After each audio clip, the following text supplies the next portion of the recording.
করে শুনি। লম্বাই আসলে আপনার কত? 42 42 1 ইঞ্চি বাড়তি। হ্যাঁ, 42 এর 1 1 ইঞ্চি বাড়তি ইঞ্চি 43 হয়ে গেল। ই করার জন্য, সেলাই করার জন্য। হ্যাঁ, হ্যাঁ। তো সেটার জন্য তো 1 ইঞ্চি বাড়তি নেবো, আর কিছুর জন্য নেবে।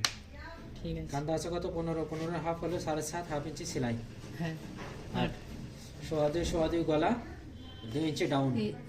এটা সমান, এটা বলে একটু বড় নিতে হয়েছে। বড় নিতে পারেন, অসুবিধা নেই।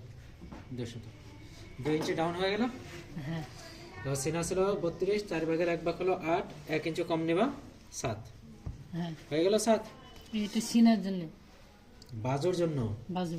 এখানে আছে কত? 8, 8 থেকে এখানে 1 ইঞ্চি মাইনাস করে দেবা, 7.5 হয়ে গেল।